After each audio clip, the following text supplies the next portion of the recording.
The great hall had been transformed into an arena for the competition. 12 ornate chairs were arranged in a semicircle facing the throne, where Emperor Voss sat with Princess Zara beside him. Jake looked around at his fellow competitors and realized he was completely out of his league. Every other suitor was a Kefmoran noble with perfect features, expensive clothing, and years of cultural training. Lord Kane sat 3 seats away, his polished exoskeleton gleaming in the crystal light. He had spent the morning making loud comments about the inappropriateness of allowing aliens to compete for Kefmoran royalty. Duke Raven from the Northern Territories kept glancing at Jake with obvious disdain. Count Dex, who had stormed out of his first meeting with Princess Zara, had returned with renewed confidence and a superior attitude. "Welcome, honored suitors," Emperor Voss announced, his voice echoing through the hall. "You are here to compete for the hand of my daughter, Princess Zara. This competition will test not just your knowledge of our culture, but your character, wisdom, and compatibility with the future ruler of our empire." Jake felt his palms sweating inside his formal gloves. He had spent the entire night cramming Kefmoran history and customs, but he knew it wasn't enough. The other suitors had decades of preparation. He had 12 hours. "The first challenge," Emperor Voss continued, "will test your understanding of our laws, traditions, and governance. You will each be presented with a scenario requiring you to make decisions as a future co-ruler of the empire." A servant approached each suitor with a crystal tablet containing their individual scenarios. Jake read his assignment twice before the implications sank in. He was being asked to resolve a trade dispute between 2 colonial worlds, one of which was threatening to secede from the empire. His solution would need to satisfy both parties while maintaining imperial unity. Around him, the other suitors were already writing their responses with confident strokes.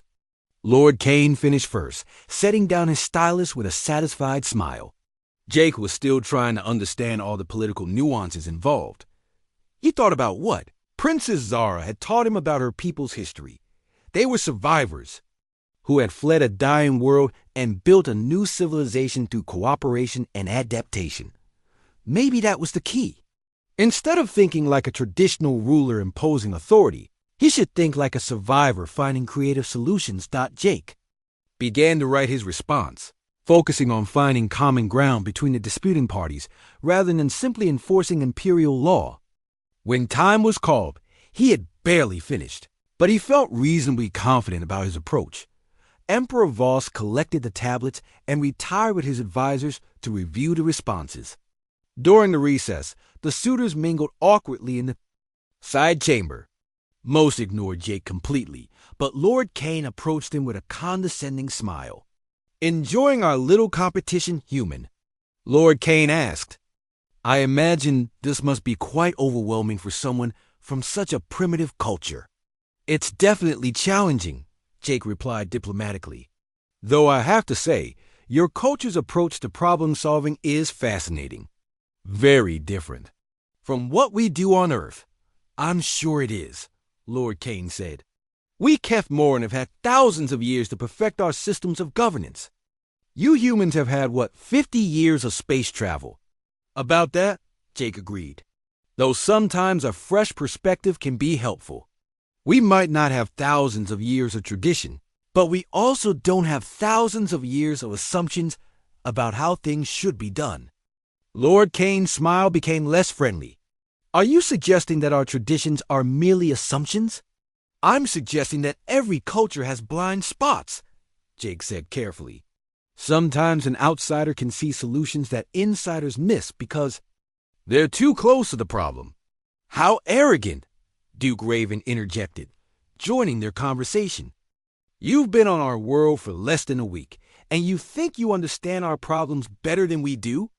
"Not better," Jake said. "Differently. And sometimes a different viewpoint is exactly what's needed." Before the conversation could escalate further, Emperor Voss returned with the results of the first challenge. "After careful consideration," he announced, "we have eliminated 4 candidates whose solutions showed insufficient understanding of Kefmoran law and custom. Jake held his breath as the Emperor read the names of the eliminated suitors. Count Dex was among them, his face darkening with anger as he realized his traditional approach had failed. 3 other nobles who Jake didn't recognize were also dismissed. The remaining 8 candidates will proceed to the second challenge, Emperor Voss continued. This will test your leadership abilities and problem-solving skills under pressure. Jake felt a wave of relief mixed with surprise. He had passed the first round despite his limited preparation. Princess Zara caught his eye from her seat beside her father and gave him an almost imperceptible nod of encouragement. The second challenge took place in the palace's war room, where each remaining suitor was given command of a simulated crisis. Jake's scenario involved a natural disaster on one of the outer colonies, with limited resources available for rescue operations. He had to coordinate multiple agencies, prioritize aid efforts, and maintain morale among both rescue workers and civilians. This felt more familiar to Jake. His military training had included disaster response and emergency management, while the other suitors focused on maintaining order and following proper protocols. Jake concentrated on saving as many lives as possible with the resources available. He made controversial decisions, redirecting military transport ships from ceremonial duties to emergency evacuation. He authorized civilian vessels to assist in rescue operations despite safety regulations. He even suggested using experimental medical supplies that hadn't been fully tested, but might save lives that would otherwise be lost. Lord Kane, commanding the scenario next to his, took a more conservative approach. He followed all proper procedures, maintained strict military discipline, and refused to deviate from established protocols. His operation was orderly and efficient, but his casualty estimates were significantly higher than Jake's. When the simulations ended, the suitors were once again dismissed while their performance was evaluated. This time, the wait felt longer. Jake could see Princess Zara speaking quietly with her father and his advisors, their expression serious. The second challenge has been illuminating, Emperor Voss announced when they reconvened. We have seen both traditional leadership approaches and more innovative methods. Jake couldn't tell from the Emperor's tone whether innovation was considered good or bad in this context. 3 more candidates have been eliminated, Emperor Voss continued. Their approaches, while technically correct, showed insufficient adaptability and creativity for the challenges facing our empire in the modern galaxy. Again, Jake survived the cut. Only 5 suitors remained: himself, Lord Kane, Duke Raven, and 2 others he barely knew. The elimination of 7 competitors had shifted the dynamics considerably. The remaining suitors were eyeing each other with increased wariness. The final challenge, Princess Zara spoke for the first time, rising from her seat, will be conducted individually. Each of you will spend 1 hour in private conversation with me. This is not a test of knowledge or skills, but of compatibility and understanding. She paused, her golden eyes moving across the 5 remaining suitors. I will ask you questions about your hopes, dreams, fears, and aspirations. I will share my own thoughts and feelings with you. At the end of these conversations, I will choose my future husband based on who I believe would be the best partner for both myself and our empire. Lord Kane straightened confidently. He had known Princess Zara longer than any of the other suitors and clearly expected this personal interview to favor him. Duke Raven looked pleased as well, apparently believing his noble status would give him an advantage. Jake felt his stomach twist with nerves. This was the moment that would determine everything. All his preparation, all his efforts in the previous challenges would come down to a single hour of conversation.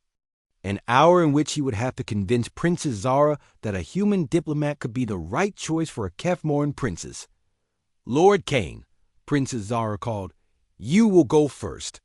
As Lord Kane followed Princess Zara to a private chamber, Jake tried to calm his racing heart. He thought about everything they had shared over the past week. Their conversations in the archives, their discussions about culture and beauty, her smile when he called her scars marks of strength. He realized that this final challenge wasn't really about impressing her. She already knew who he was. This was about whether she was brave enough to choose him, despite what others would say, and whether he was brave enough to accept the consequences of loving someone from another world. The wait began. One by one, the other suitors would have their chance to win her heart.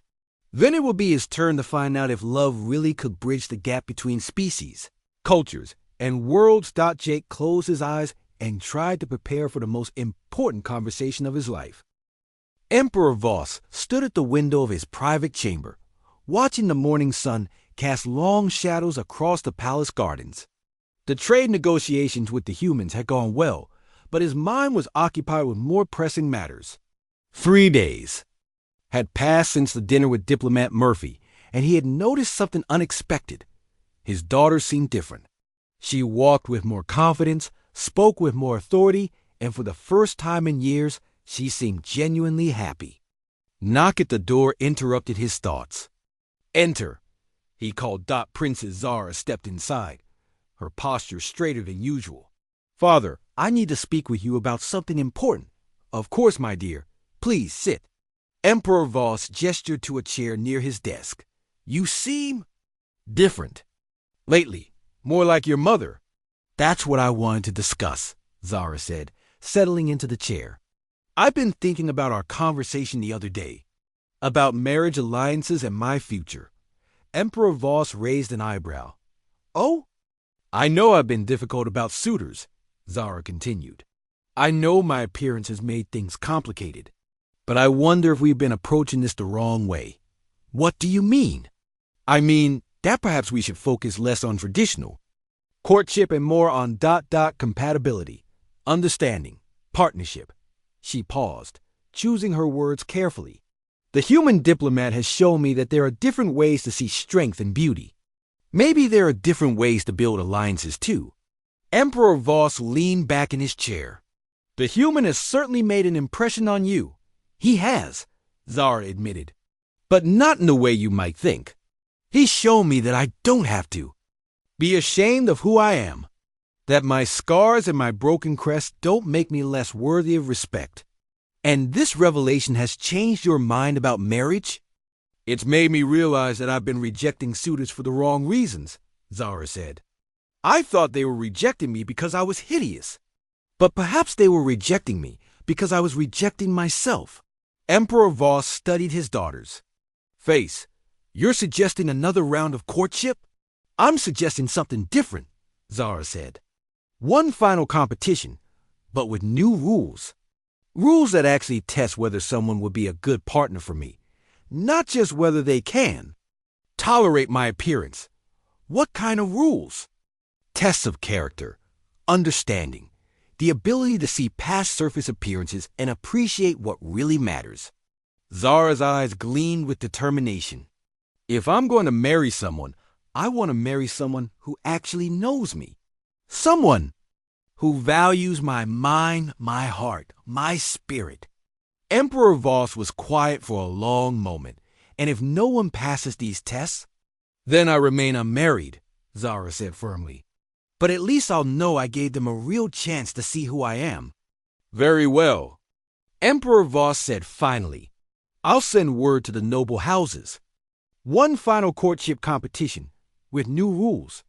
He paused. "Should I include the human diplomat in this competition?" Zara felt her heart skip a beat. If he's willing to participate, though I suspect he might have different reasons for accepting than the others. "Indeed," Emperor Voss said with a slight smile. "I'll make the arrangements." 3 days later, the palace buzzed with activity. Word had spread quickly through the noble houses about Princess Zara's final courtship competition.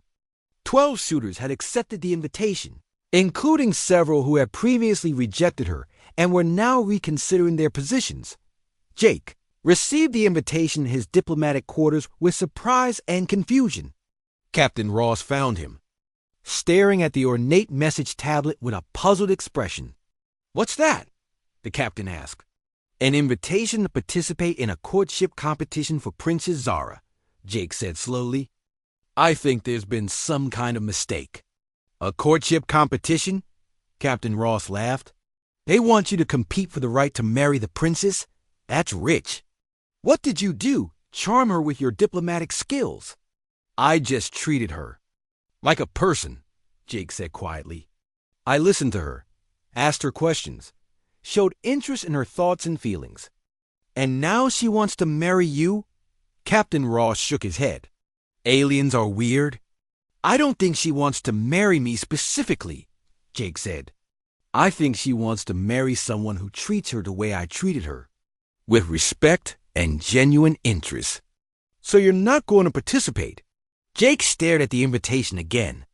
The truth was, he had been thinking about Princess Zara constantly since their conversation in the archives. Not just her intelligence and strength, but her gentle humor, her fierce determination, and yes, her unusual beauty. She was nothing like the women he had dated on Earth, but she was everything he had never known he was looking for.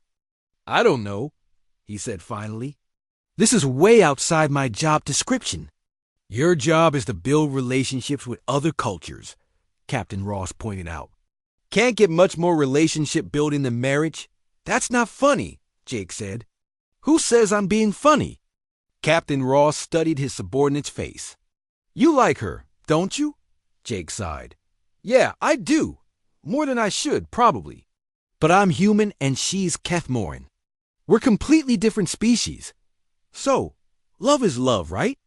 Besides, stranger, things have happened in the galaxy. It's not about love, Jake said. It's about whether I have any right to participate in something that's clearly meant for her own people. I'm an outsider here. Maybe that's exactly what she needs, Captain Ross said. Someone who's not bound by all the cultural baggage that makes the others see her as flawed. Jake looked at the invitation again. The competition would consist of 3 challenges designed to test compatibility and understanding. It was scheduled to begin in 2 days. I need to think about this, he said the next morning. Jake found himself walking through the palace gardens, trying to clear his head. He discovered Princess Zara sitting by a fountain, reading from a crystal data tablet. She looked up as he approached. Diplomat Murphy, she said with a smile. I was wondering if you would seek me out. You heard about the invitation, Jake said, settling onto a bench near her. I suggested your inclusion, Zara admitted. I hope you don't mind. I'm flattered, Jake said. But I'm not sure I understand what's happening here. Are you looking for a husband, or are you trying to prove a point? Both, Zara said honestly. I want to prove that there are people who can see past my appearance and appreciate who I really am. But I also want to find someone who actually likes me for me, not just for the political alliance I represent. And you think I might be that person? I think you already are that person, Zara said softly. The question is whether you're willing to consider a future that's more complicated than either of us planned.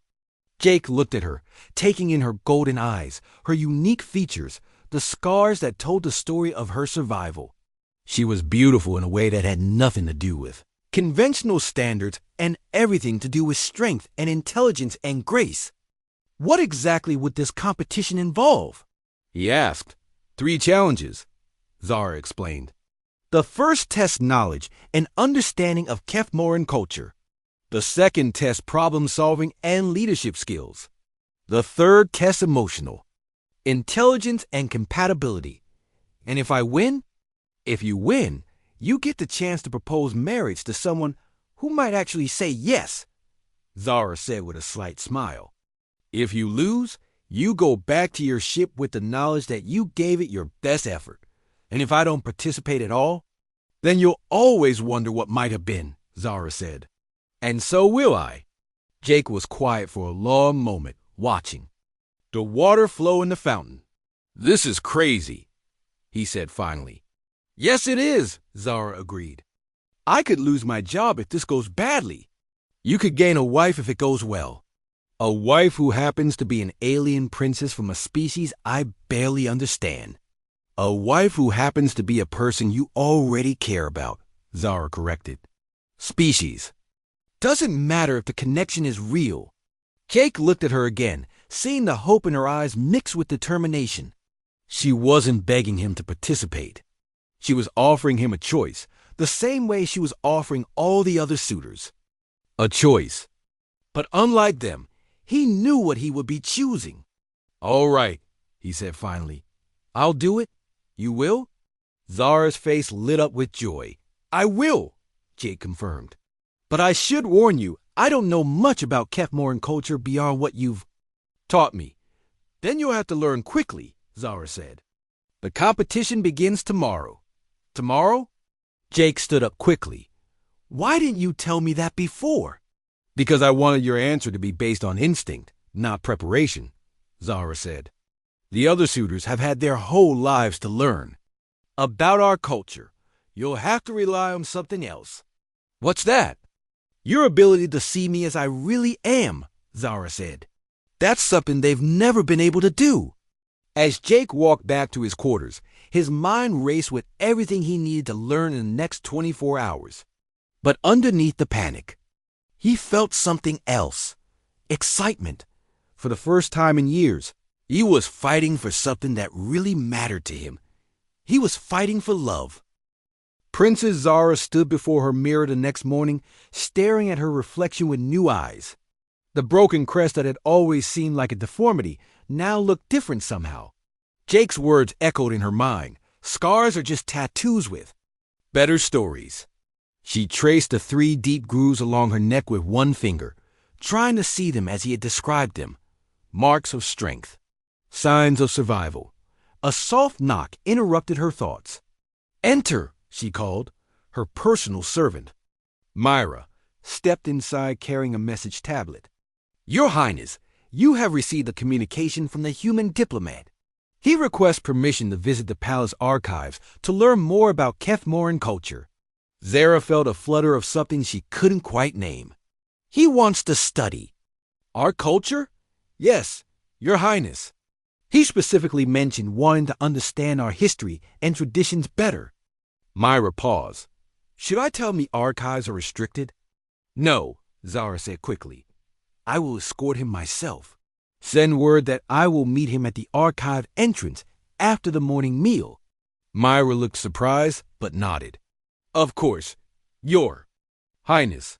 After Myra left, Zara found herself selecting her clothes with unusual care. She chose a deep blue robe that complemented her exoskeleton and made her golden eyes more prominent. Then she stopped herself. Why was she concerned about her appearance? Jake had already seen her scars and broken crest. He had called her a survivor, not a beauty, but still she wanted to look her best. The palace archives were housed in the oldest part of the building, where the crystal formations grew in wild organic patterns. Jake was waiting at the entrance, studying the intricate carvings that decorated the massive doors. "Good morning, Princess," he said with a warm smile. "Thank you for agreeing to show me around. These carvings are incredible. They tell the story of our people's first settlement on this world," Zara explained, running her hand along the detailed reliefs. "My ancestors arrived here nearly 3,000 years ago, fleeing a dying homeworld." "Refugees," Jake said softly. "My own ancestors were refugees too, in a way. They left Earth looking for a better life among the stars." Zara pushed open the heavy doors, and they entered the vast archive chamber. Towering shelves stretched up into the shadows, filled with crystal data storage units that glowed softly. In the dim light, the air hummed with the quiet energy of thousands of years of accumulated knowledge. "This is amazing," Jake breathed, looking around in wonder. "How do you organize it all?" "By category and time period," Zara explained, leading him deeper into the archives. "History, science, literature, art, philosophy. Each section is color-coded by the crystal formations." She pointed to a section where the crystals glowed with a soft green light. "That's our military history." "The blue section contains our technological advances." "What about personal stories?" Jake asked. "Individual histories, biographies, things like that." "Over here," Zara said, surprised by the question. Most visitors wanted to see the grand historical events or scientific discoveries. "Why do you?" "Ask?" I find that you learn more about a culture from its individuals than from its achievements, Jake replied. Anyone can build impressive technology or win battles. But how people live their daily lives, how they love and struggle and dream, that's what really defines a species. Zara stared at him. That's a very unusual perspective. Is it? Jake pulled down a crystal containing what looked like a personal memoir. On Earth, we have a saying, history is written by the winners. But truth is told by the survivors. The official records tell you what happened, but personal stories tell you what it meant. They spent the next hour exploring the personal archives. Jake listened with fascination as Zara translated stories of ordinary Kethmoran citizens. Farmers who developed new crops, artists who created beautiful sculptures, parents who raised children during difficult times. His questions revealed a deep curiosity about how her people thought and felt, not just what they had accomplished. You're very different from other diplomats I've met, Zara said as they sat in a quiet reading alcove. Most of them only want to know about our military strength or our resources. I'm not really a diplomat, Jake admitted. I'm a former Marine who got recruited because I'm good at talking to people. My job is to understand other cultures well. Enough to build real relationships, not just trade agreements. A former Marine, Zara repeated thoughtfully. That explains your perspective on scars and survival. Among other things, Jake said, I learned that the most important battles are often the ones nobody sees. The struggles people face just to keep going, to stay true to themselves when everything around them says they should give up. Zara felt that flutter again, stronger this time. Is that what you think I've been doing? Fighting an invisible battle? Haven't you? Jake asked gently. Living in a society that treats your survival as shame, your strength as weakness? That sounds like a pretty tough fight to me. For a moment, Zara couldn't speak. No one had ever described her life that way before. In her culture, she was simply the flawed princess who couldn't find a husband. But Jake saw something different. He saw a warrior fighting for her right to exist as herself. I never thought of it like that, she said finally. Maybe you should, Jake replied. From where I'm sitting, you're one of the strongest people I've ever met. They were interrupted by the arrival of another visitor. A young Kethmoran noble named Lord Kane entered the archives, flanked by two servants. He was traditionally handsome by their standards, with perfect symmetry and unmarked skin. His head crest was tall and proud, and his exoskeleton gleamed with expensive polish. Princess Zara, he said with a shallow bow, I heard you were entertaining the human diplomat. I thought I might join you. Zara's mood immediately shifted. Lord Kane was one of the nobles who had expressed interest in courting her, though he had never formally requested a meeting. His presence here felt like an intrusion. Lord Kane, she said politely. This is diplomat Jake Murphy from Earth. Jake, this is Lord Kane of the Eastern Provinces. The two men nodded to each other, and Jake could immediately sense the tension. Lord Kane looked at him with barely concealed disdain, while his eyes lingered on Zara's scars with obvious disgust. I must say, Princess, Lord Kane said, it's unusual to see you taking such an interest in foreign perspectives. Surely our own culture provides sufficient education for a future ruler. I believe understanding other cultures makes us stronger, Zara replied, her voice cooling. Knowledge is never wasted. Perhaps, Lord Kane said dismissively. Though I wonder what primitive species could teach us about civilization. No offense intended, of course. He added to Jake with a smile that held no warmth. Jake smiled back. Just as coldly, none taken. Though I have to say, I'm constantly amazed by how much I learn from supposedly primitive perspectives. Sometimes the most advanced insights come from the most unexpected sources. How fascinating, Lord Kane said in a tone that suggested he found it anything but. And what great insights have you gained from our archives? Well, Jake said, settling back in his chair, I've learned that the Kethmoran people have an incredible capacity for survival and adaptation. Your ancestors overcame impossible odds to build this civilization, That takes real courage and determination. Of course, Lord Kane said impatiently. Everyone knows that. But what I find most interesting, Jake continued, is how your culture seems to have forgotten that lesson. You've become so focused on perfection and conformity that you've lost sight of what made your people great in the first place. Lord Kane's expression darkened. I'm not sure what you mean. I mean that your ancestors were survivors, fighters, people who refused to give up even when everything seemed hopeless. They probably had plenty of scars and broken parts by the time they finished building this world. But instead of being ashamed of those marks, they should have worn them with pride. Jake glanced at Zara, who was watching the conversation with growing interest. Real strength isn't about looking perfect. It's about enduring imperfection and still finding ways to thrive. Your princess here understands that better than most. The princess has unique perspectives, Lord Kane said carefully. Though I'm not sure they're always practical for someone in her position. What position is that? Jake asked. The position of someone who must represent our people's ideals, Lord Kane replied. Beauty, perfection, genetic superiority.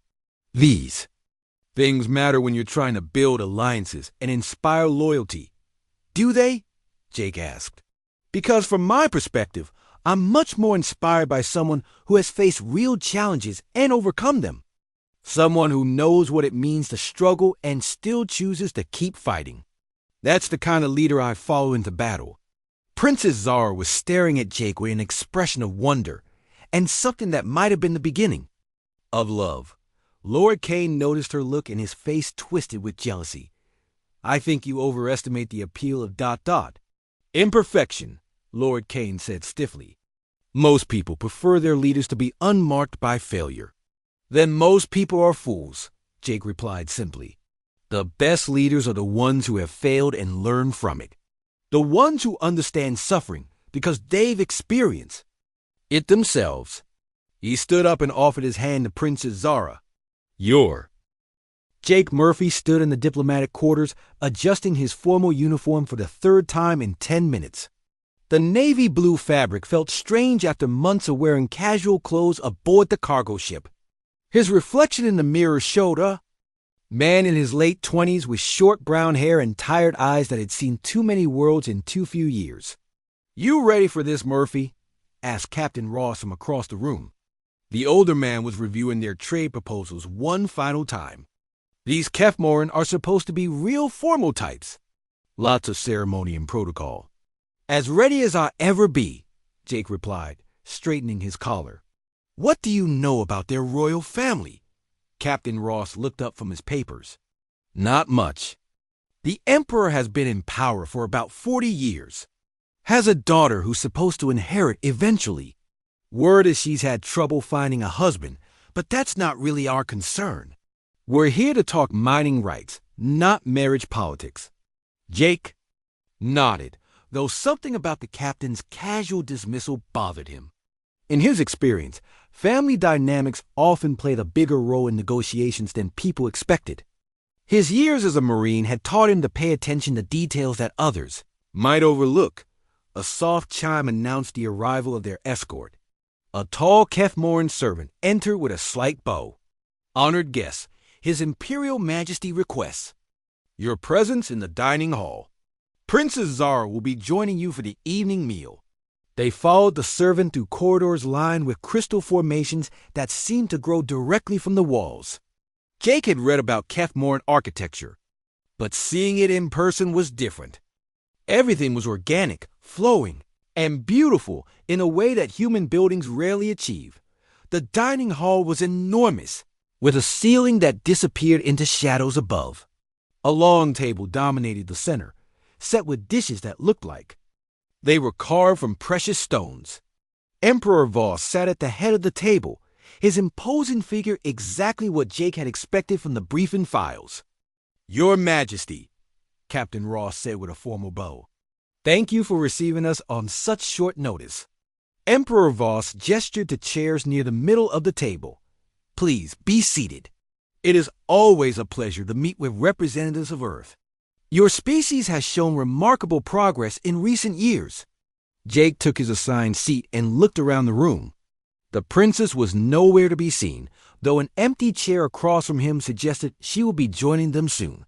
He wondered what she would be like.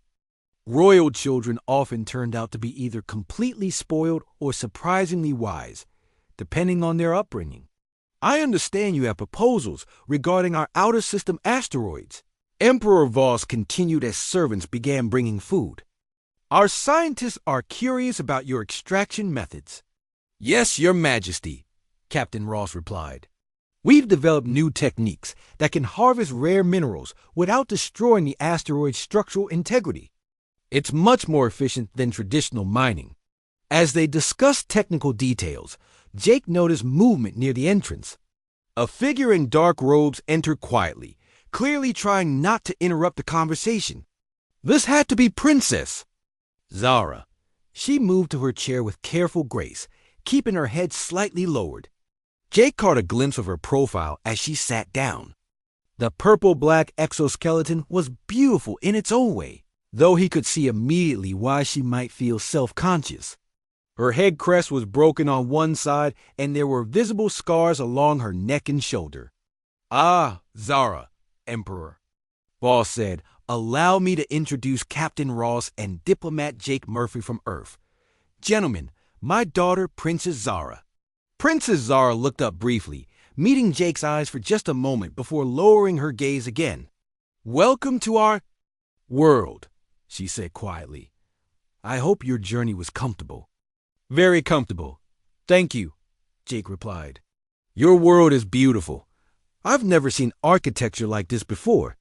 Our ancestors believed in working with natural forces rather than against them," Princess Zara said, her voice growing slightly stronger. The crystal formations channel energy throughout the palace, making it both beautiful and functional. Jake leaned forward with genuine interest. "That's fascinating. How do they channel the energy? Is it electrical or something else?" For the first time, Princess Zara looked directly at him. Her eyes were large and intelligent, with an unusual golden color that caught the light. "It's bioelectric. The crystals respond to our natural electrical fields and amplify them. We use it for lighting, temperature control, even communication systems." "Incredible," Jake said. "We have nothing like that on Earth.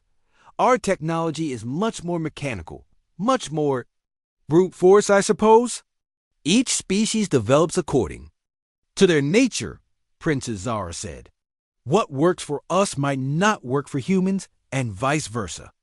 Captain Ross and Emperor Voss continued their discussion about mining rights, but Jake found himself more interested in the princess. She clearly knew a great deal about her people's technology, and she explained things in a way that made complex concepts easy to understand. "Princess," he said during a lull in the conversation, "I noticed some scarring on your shoulder. Are those from battle?" The entire table went quiet. Princess Zara's eyes widened in surprise, and Emperor Voss looked uncomfortable. Jake realized he might have made a serious mistake. Yes," Princess Zara said slowly. "They are from a molting accident when I was younger. In our culture, they are considered quite unsightly. Unsightly?" Jake looked genuinely puzzled. "They look like honor scars to me. In human military culture, scars like that usually mean someone survived something difficult. We consider them marks of strength." Princess Zara stared at him in disbelief. "Strength? Absolutely. Anyone can have perfect skin if they never face challenges. But scars mean you've been tested and came through it. That takes real courage." "That is a very different perspective," Emperor Voss said carefully. "In our society, smooth molting is considered a sign of health and genetic fitness." "With respect, Your Majesty," Jake said, "I think genetic fitness is more about adapting to challenges than avoiding them. Someone who can survive a difficult molting and come out stronger sounds pretty genetically fit to me." Princess Zara was still staring at him, as if trying to determine whether he was being sincere or just polite. "You truly believe that?" "I do," Jake said simply. Where I come from, we have a saying, scars are just tattoos with better stories. What's your story, if you don't mind me asking? Princess Zara hesitated, then began to speak. I was 17. The molting process went wrong somehow. My new exoskeleton began to form incorrectly, and I was trapped between the old shell and the new one. The healers had to cut me free, but the damage was already done. The scars, the broken crest, I was marked as imperfect. You were marked as a survivor, Jake corrected. How many others have gone through failed molting and lived to tell about it? Very few, Princess Zara admitted. Most die in the process. Then you're not just a survivor, you're exceptional. The princess looked at him with an expression he couldn't quite read. Surprise, certainly. Confusion, maybe. But also something that might have been hope. I have never heard anyone describe it that way, she said softly. Then you've been talking to the wrong people, Jake replied with a smile. For the rest of the meal, Princess Zara participated more actively in the conversation. She asked intelligent questions about human culture and technology, and Jake found himself genuinely enjoying their discussion. She had a sharp mind and a dry sense of humor that caught him off guard several times. When the meal ended, Emperor Voss stood to make his farewell. Gentlemen, thank you for a delightful evening. We will consider your proposals and respond within a few days. As they prepared to leave, Princess Zara approached Jake. Diplomat Murphy, she said quietly, thank you for your kind words about my scars. It has been many years since anyone called them anything other than shameful. Your Highness, Jake replied, if I may say so, anyone who thinks you should be ashamed of surviving something that kills most people is an idiot. Princess Zara smiled for the first time that evening. It transformed her entire face, making her beautiful in a way that had nothing to do with conventional standards. I hope we have a chance to speak again, she said. So do I, Jake replied, and meant it. Princess Zara stood in the center of the grand throne room, her purple-black exoskeleton catching the harsh light from the crystal chandeliers above. The latest suitor had just stormed out, his face twisted with disgust and anger. Count X of the northern colonies had lasted exactly 12 minutes before declaring the match impossible and demanding to speak with her father instead. Another one bites the dust, Zara muttered to herself, watching the ornate doors slam shut behind the retreating figure. She had lost count of how many suitors had come and gone over the years. 50? 60? The number didn't matter anymore. They all left with the same expression of horror and disappointment. Emperor Voss emerged from his observation chamber, his massive frame casting long shadows across the polished floor. Unlike his daughter, he possessed a traditional Kefmoran, beauty that their people prize. His exoskeleton was perfectly symmetrical, gleaming black with silver markings that spoke of royal bloodline. His head crest stood tall and proud, unmarked by the scars that made Zara's appearance so offensive to their kind. Zara, he said, his voice carrying the weight of imperial authority. This cannot continue. Count Dex was our last hope for an alliance with the northern colonies. Without this marriage, we lose their support in the upcoming Galactic Council vote. Zara turned to face her father, her own head crest drooping slightly. Where his was tall and majestic, hers was broken on one side from a molting accident in her youth. The asymmetry marked her as fundamentally flawed in Kefmoran society. I did not ask him to leave, father. I simply existed in his presence, and he found that unbearable. You could have been more welcoming, Emperor Voss replied, though his tone suggested he knew the futility of such advice. Perhaps smiled more. Or kept your battle scars covered. The battle scars. Zara's greatest shame according to their culture. 3 deep grooves ran across her left shoulder and neck, marks from her failed molting when she was 17. In Kefmoran society, a clean molt was a sign of health and beauty. Scars meant weakness, genetic inferiority, and social disgrace. No amount of makeup or clothing could hide them completely. I am what I am, father, Zara said quietly. I cannot change my appearance to suit every noble who walks through our doors. If they cannot accept me as I am, then perhaps they are not worthy of our alliance. Emperor Voss sighed deeply.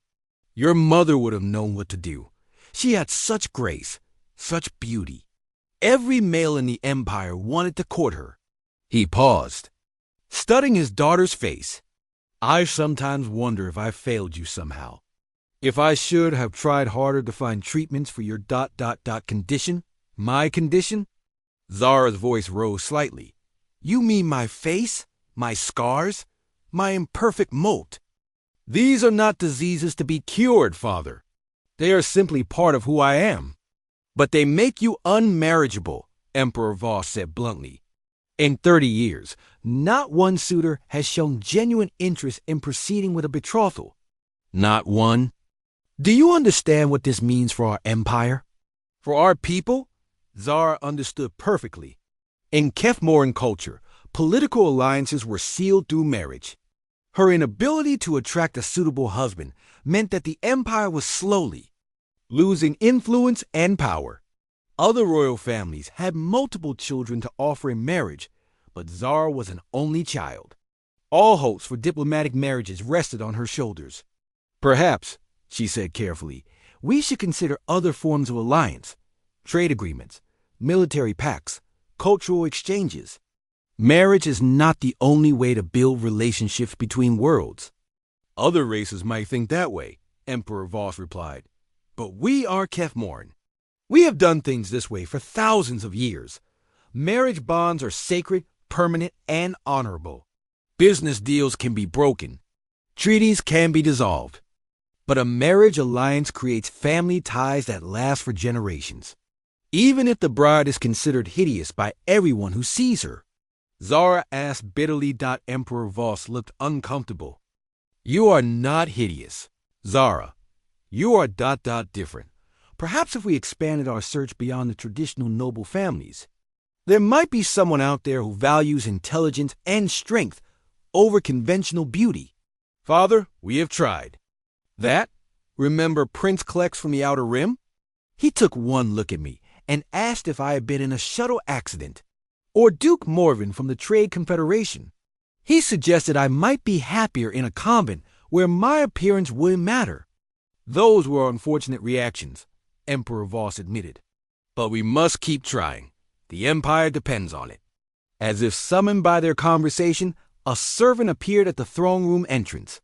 Your Majesty, the servant called out, the human delegation has arrived for the trade negotiations. They request an audience at your earliest convenience. Emperor Voss straightened. Humans? I thought they were sending a diplomatic envoy next month. They moved up their schedule, Your Majesty. Something about new trade routes through the spiral. Arm, their ship arrived this morning. Very well, Emperor Voss said. Show them to the diplomatic quarters. I will meet with them after the evening meal. He turned back to Zara. You will join us for dinner, of course. It is important that you meet other races, even if they are not potential suitors. Zara nodded absently. She had met humans before, though not many. They were a relatively new species on the galactic stage, having only achieved faster-than-light travel about 50 years ago. Most of the older races still considered them primitive and aggressive, though recent reports suggested they were surprisingly good at diplomacy and trade. What do they want from us? She asked. Mining rights, I believe. They have some new technology for extracting rare minerals from asteroid fields. They want to test it in our outer system. Emperor Voss paused. It might be a good opportunity for you to practice your diplomatic skills. Humans are supposed to be very different from us. Perhaps you will find their perspective interesting. After her father left, Zara remained in the throne room, staring at her reflection in the polished marble floor. The distorted image showed all her flaws clearly. The broken crest, the battle scars, the asymmetrical features that made her so repulsive to her own kind. She had learned to live with rejection, but it still stung every time. She thought about the human delegation. What would they think of her? Would they react with the same disgust as everyone else? Or would they simply be polite and professional, pretending not to notice her appearance while conducting their business? It hardly mattered. They were here for trade, not marriage proposals. She could relax and be herself without worrying about making a good impression on another potential suitor. For once, she could just be Princess Zara, not the unmarriageable daughter of the Emperor. The evening meal would be interesting if nothing else. She had heard that humans had very different ideas about beauty and social customs. Maybe there, Diplomat would at least be polite enough not to stare at her scars dot as she walked toward her chambers to prepare for dinner. Zara allowed herself a small smile. At least tonight she wouldn't have to endure another rejection. That was something to be grateful for.